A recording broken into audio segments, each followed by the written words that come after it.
आज का प्रसंग है माता लक्ष्मी का प्राकट्य कैसे हुआ और माता लक्ष्मी किसके घर में आती हैं, कैसे आती हैं, ये सब बताया गया है इस वीडियो के अंदर। वीडियो अच्छा लगे तो लाइक करना ना भूलें, सब्सक्राइब भी करें और लाइक करें प्लीज़।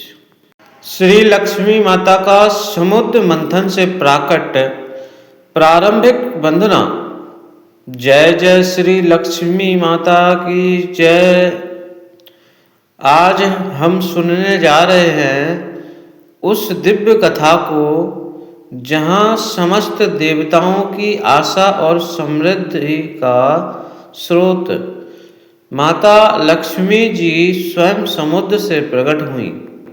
माँ का यह प्राकट्य केवल धन ही नहीं बल्कि सदाचार, शुद्ध मन और भक्ति की भी विजय का प्रतीक है। तो आइए भावपूर्वक जुड़िए श्री लक्ष्मी समुद्र मंथन प्राकट कथा से। प्रथम अध्याय है देवताओं का दुर्बल होना। एक समय की बात है जब इंद्रदेव अपने ऐश्वर्य में अहंकारी हो गए। एक दिन उनके हाथों से एक दिव्य माला गिरी जिसे उन्होंने साधारण समझकर हाथी के गले में डाल दी।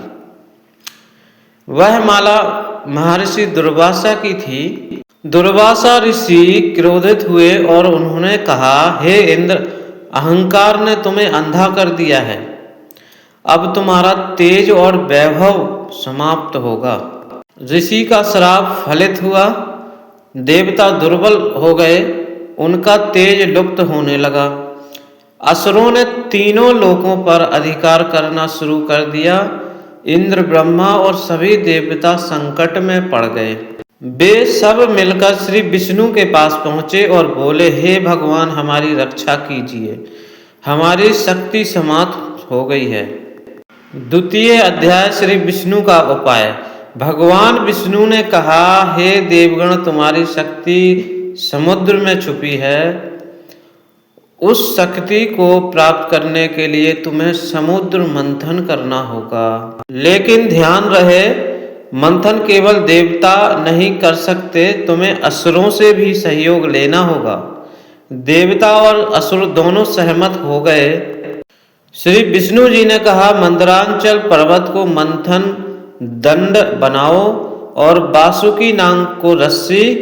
सबने मिलकर समुद्र मंथन आरंभ किया। समुद्र मंथन प्रारंभ हुआ।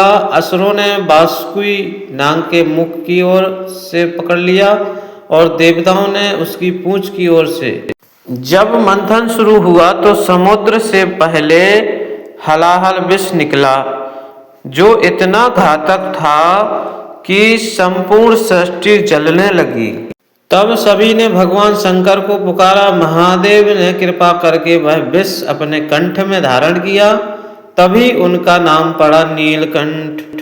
चतुर्थ अध्याय दिव्य रत्नों का प्राकट होना। विष के बाद जब मंथन चलता रहा तो क्रमशः अनेक दिव्य वस्तुएं निकली। कामधेनु गौ, उच्च स्वा अश्व, ऐरावत हाथी, कल्प वृक्ष, अप्सराएं, चंद्रमा, धन्वंतरी वैद्य अमृत कलश लेकर निकले। और फिर समुद्र से एक दिव्य प्रकाश फैलने लगा। उस प्रकाश के मध्य से एक तेजस्विनी, अत्यंत सुंदर, सौम्य स्वर्णमयी देवी प्रकट हुई। उनके हाथों में कमल था, नेत्रों में करुणा, मुख पर मुस्कान। वह थी श्री महालक्ष्मी। बोलिए श्री महालक्ष्मी महारानी की जय। पंचम अध्याय लक्ष्मी जी का दिव्य स्वरूप। देवता और असुर सभी उनके रूप को देखकर स्तब्ध रह गए। उनके आगमन से चारों ओर पुष्प वृष्टि होने लगी। समुद्र ने स्वयं अपनी पुत्री लक्ष्मी का स्वागत किया। वह कमल पर विराजमान हुई। उनकी आंखें कमल समान, वाणी मधुर है और रूप अनुपम था।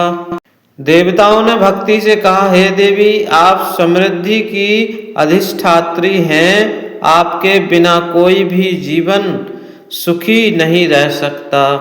लक्ष्मी जी ने मधुर वाणी में कहा, मैं वहीं निवास करूंगी जहां धर्म, भक्ति और शुद्ध मन होगा। षष्ठ अध्याय श्री हरि विष्णु से विवाह। फिर माता लक्ष्मी ने चारों ओर देखा, कौन है जो वास्तव में धर्मयुक्त, निष्काम और करुणामयी है। तब उन्होंने देखा श्री विष्णु भगवान समुद्र के मध्य खड़े हैं, शांत, गंभीर और करुणा से पूर्ण। माता लक्ष्मी ने उन्हें पति के रूप में वरण किया। समस्त देवता झूम उठे, आकाश में अप्सराएं नाचने लगी, गंधर्व ने गान किया और देवताओं ने जयघोष किया। जय श्री लक्ष्मी नारायण भगवान की जय। सप्तम अध्याय लक्ष्मी कृपा का संदेश। माता ने तब आशीर्वाद दिया, हे देवगण, जब जब मनुष्य भक्ति और श्रम से धर्म का पालन करेगा, मैं वहां सदैव रहूंगी।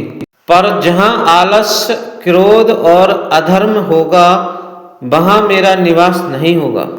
उन्होंने कहा, जो व्यक्ति प्रतिदिन मन, वचन, कर्म और शुद्ध रहेगा, दूसरों की सहायता करेगा और सत्य बोलेगा, उसे मैं धन, शांति और समृद्धि प्रदान करूंगी। माता के इन वचनों से देवताओं में नया उत्साह आया। असुरों को अंत में अमृत नहीं मिला, परंतु देवताओं ने विजय प्राप्त की। अंतिम अध्याय आज के युग में। इसका अर्थ, आज भी माता लक्ष्मी वही संदेश देती हैं कि सच्ची समृद्धि धन में नहीं, मन की पवित्रता और कर्म की निष्ठा में है। जो मनुष्य दूसरों की सहायता करता है, घर में साफ सफाई रखता है, नारी का सम्मान करता है और भगवान का स्मरण करता है, उसके घर में माता लक्ष्मी का स्थायी निवास होता है। माता की आराधना केवल दीप जलाने से नहीं, बल्कि मन में दीप को जलाने से होती है। इसलिए हर शुक्रवार या दिवाली के दिन हम माता का पूजन करते हैं, ताकि हमारे जीवन से दुर्भाग्य और दरिद्रता दूर हो। समापन प्रार्थना। अब आप सब भक्त जन मिलकर माता से प्रार्थना करें, हे लक्ष्मी माता, हमारे जीवन में शांति, प्रेम और सद्भाव बनाए रखो। हमारे घरों में भक्ति और प्रकाश सदा जलता रहे। हमें ऐसा विवेक दो कि हम धर्म के मार्ग पर चलें और आपका सच्चा आशीर्वाद प्राप्त करें। जय जय श्री लक्ष्मी माता की जय, श्री विष्णु भगवान की जय, श्री लक्ष्मी नारायण की। दोस्तों, वीडियो अच्छा लगे तो मेरी एक विनती है, आप वीडियो को सब्सक्राइब कर लें प्लीज़ और लाइक कर दें।